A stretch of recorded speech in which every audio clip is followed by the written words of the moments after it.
Hi guys, my name's Mike Fielding and I'm going to give you a little bit more of a background about myself in a minute, but the first thing I wanted to do is I just wanted to explain why I'm doing this video. So the first reason is that it's therapeutic for me. It's very positive for me to talk about what has happened to me, the incident that happened. The second reason is that for my family and friends, I wanted to give a very clear explanation of exactly what happened so that they have a really good understanding, because you can imagine they've heard snippets and little bits of it, but it's very difficult to get a whole picture. So I just wanted them to have a bit more awareness of what actually happened, and you know how I felt about things as it was happening. And then the last reason is, look, I've just been through a very rare ordeal with the different combinations of things and tough situation that I was in, and you know you'll understand more about that when I explain. And I just feel that like I want people to know how I felt in those situations, how I dealt with those tough situations, how I tried to use positive thinking, visualization, and different strategies to get through those situations and actually to improve my situation to the point of where I am now, and will continue to use those techniques moving forwards to improve further and to get back to normality. So that's the reason I'm doing the video. And so as I said, I just want to give you a little bit of a background about myself. So I'm an avid scuba diver. Okay, I've been diving for 18 years. And straight away, as soon as I had exposure to diving, I loved it. I loved everything about it. I loved the feeling of weightlessness in the water. I loved the freedom. I loved the fact that it's a privilege to go and visit that underwater world and see the little stories unfold. Hey, little fish, how's your day going? So I loved all of those things. And you know, I've been diving, as I say, for 18 years. I'm actually a dive master. I worked in a place called Roatan, which is just off the coast of Honduras, just off the Caribbean coast of Honduras. Beautiful place, absolutely loved it. Being paid to dive, it was fantastic. And later on, I got into underwater photography. And this became a bit of a passion of mine, and I'm very proud of some of the images that I've been able to capture over the years. So as you can see, it was a big part of my life. I really enjoyed diving, and it's obviously a shame that the incident has happened. But as I say, I'll explain a little bit more about that now. As far as what actually happened, I was on an extended trip. Okay, I ironically started that trip back in June with a dive component. So I went over to Indonesia and was over there for 2 full weeks, and it was all about the diving. I was diving most days, doing all sorts of varied dives, some fairly deep, lots of current on some, and getting some really nice images. All good, everything was fine. And then went over to England and had some time over there with my mum, and then was joined by my lovely fiancée Lindsay, and we then went off on a trip around Europe and then over towards Africa. And the idea was that, as I said, I absolutely love diving, and I wanted Lindsay to fall in love with it too. So she'd had some exposure back in Sydney where we live, but the diving in Sydney is quite cold water relative to tropical, and the visibility is so. Yeah, so I was explaining to her, look, when you get into a situation where you've got warmer water, clearer water, it's a different thing. It's a different thing, and I really want you to experience that. So we knew that later on in the trip, towards the end of the trip, there was going to be opportunities to dive. So that was a part of it, and we'd actually taken. I have my own gear and I have my camera, and we were taking that. We were pulling that around with us, so that we could have that really nice experience. When we got to Madagascar, and then our final destination was Zanzibar. We dived in Madagascar the week before the incident, completely fine. We had 2 really nice dives. The water was warm and clear. But we knew that the water was going to be that much warmer and a little bit clearer again in Zanzibar, so we were looking forward to that. And we went over to Zanzibar and we were diving with a dive shop called Scuba Fish, which is an excellent dive shop in Zanzibar. And we had 2 wonderful dives on the Friday, the day before the incident, which was the 7th of September. And then on the actual day of the incident, so the 8th, Saturday the 8th, it was an even better day. It was beautiful. The sun was out, the water was calm, you know, that aquamarine colour, really, really nice. So I was thinking, this is going to be great.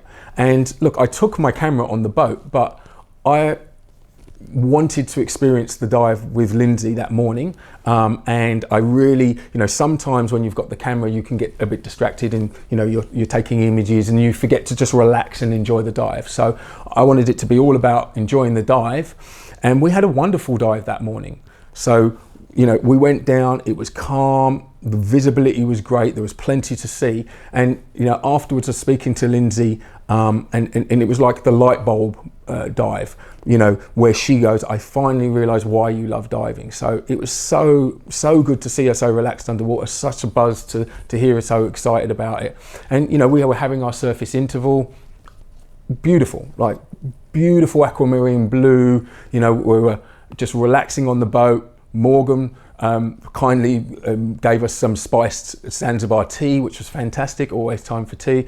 So, you know, we were having a great time, really nice day. So then we get back in on the second dive and go for the second dive. Just a little bit of information I want to give here now for the non-divers, because a lot of people have asked me, you know, look, how deep did you go? Or, you know, did you come up too fast? And, you know, the reason why they're asking that is because they've heard of the bends and they have heard that those sorts of things are associated, going very deep or coming up too fast, associated with the bends or decompression sickness. But I just wanted to give a bit more information, because when you dive, basically you have a certain amount of time at any given depth that's safe. Yeah, you have a computer that works out what the limits are at any given depth. So the example would be, say for example, if you went to 30 meters, okay, and your computer was telling you that you have 10 minutes at 30 meters, yeah, safely, and you use 5 of those, you stay there for 5. You're then 5 minutes to the good. You're 5 minutes away from that limit, yeah. So fairly conservative, yeah. That's what a lot of the dive masters and guides say. Stay 5 minutes away from the limits on your computer. If you went to 18 meters, which again is a lot shallower, and your computer had told you had 25 minutes at that depth, but you stayed for 30, you've gone over that limit by 5 minutes. So even though it's a much shallower depth, you've put yourself into a dangerous situation, because the nitrogen has built up in your system to such a level, it's so concentrated in your blood, that if you then had an emergency and had to go to the surface, you are at risk of the bends, you're at risk of this decompression sickness, which is where the nitrogen bubbles that are under pressure expand, and then when it becomes decompression sickness, it's when it goes over from the venous system into the arterial system, so it gets into your arteries and then floats around in your arteries, and that's obviously not great. Okay, that's a mild form, what we would call a type 1, but the type 2, which is much more severe, which is what I had, is where it lodges. Okay, it lodges in a certain place, and unfortunately for me, it lodged on my spinal cord, okay, at the thoracic level, so like just around the rib cage, and so effectively paralyzed me from that level down. So I had no movement of my legs, no core, you know, effectively was paralyzed from the rib cage down. So coming back to the actual dive, okay, we were diving, as I say, no closer than 5 minutes to a limit, yeah, so we didn't go any closer than that on the first dive or the second dive. And there's another thing that you can do when you dive to give you an extra layer of safety, and it's called a safety stop. So as I say, if you went over a limit, you have to do a set amount of stops, which we call deco stops. But if you're diving, even if you're away from the limit, it's just good practice to do what's called a safety stop. So at 5 meters, you level off and stay there for 3 minutes, just to let a little bit more nitrogen bubble out of your system. We did that on the first dive, we did that on the second dive. So the dives profiles were completely unremarkable. They were fairly conservative, no closer than 5 minutes to any limit with safety stops.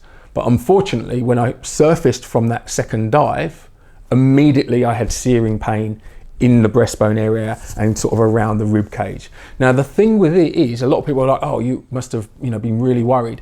At that point, I didn't realize how serious this was, because I've actually had some problems with my thoracic spine in the past. For example, if I was carrying a heavy basket of shopping, and then it felt like it went, and the sort of searing pain came on, and then I would just have to wait 4 or 5 minutes, maybe just do a few little movements, and it would clear. Right, so I was thinking, oh, maybe I've just been putting my wetsuit on, it's a little bit tight, or just getting in and out of the boat. I've just strained it without realizing, and it's just come on now. It's just bad timing. So, I didn't think it was too serious at that point. So I've got on the boat, and people are seeing me hold my chest, and rightly, they're straight onto it and saying, look, what's the problem? And I'm like, look, it's not my heart. I think I've strained my back. I'm going to be fine. Look, it's going to pass. Of course, they kept checking in and saying, are you okay? We're going to be back at the shop soon. And we were on the speedboat back to the boat. And I just noticed I was starting to feel a little bit shaky. But I thought, look, it's just because you're in a lot of pain. You just need to relax. You just need to go and lay down and relax. It's going to pass. But again, as I say, the other people on the boat, the dive masters were straight away concerned and saying, look, do you need some help to get out of the boat? And I was like, no, it's not that bad. I'll be fine. But as I then went to stand out of the boat, this is when I started to realize, like, oh, my legs do feel actually a little bit weak. And I was still thinking that's odd. Started to walk. And as I was walking, this is when it really hit me, because my right leg especially just started dragging and really buckling under me. I just didn't have control of it. And then it all happened very quickly from there, because first of all, I felt like I was being held and supported, and the next thing I was being carried because I couldn't walk. And they got me back to the shop and straight away put me onto oxygen, which is the way you treat decompression sickness or the bends. At this point, look, I want to give a really big shout out to Scuba Fish and to the members of the team there that helped me. There was Morgan, there was Fabian, the owner, and Anthony, that actually helped me. And look, I just want to give a really big shout out, because they just acted so professionally. They acted just really smoothly, rang the doctor, got me on the way to the chamber, and just the way they acted has obviously helped with the whole situation. And I just wanted to give a massive thank you at this point to them. Anyway, as I said, they gave me oxygen. I actually started to think at this point, like, what's going on? How bad is this going to get? Because I knew that at this point it's decompression sickness, and I knew that there's a possibility that sometimes it can actually lodge in your heart or in your brain. And like, I was thinking, what's the next thing? Am I going to stop breathing? Am I going to pass out? And it's hard for your head not to go there. But as they gave me oxygen, I just started to relax. My body was really tense at first, and then just started to relax. And they were like, the car's on its way. You're going to be going to the chamber soon. And I started to feel better. I really started to feel a little bit more relaxed and a little bit better. But I'm going to tell you the rest of the story, okay, and what happened when I got to the chamber on the next video. So I just want to say thanks for watching. Please come back and watch further installments so you can find out what happened. But yeah, I'll sign off at this point and just say goodbye.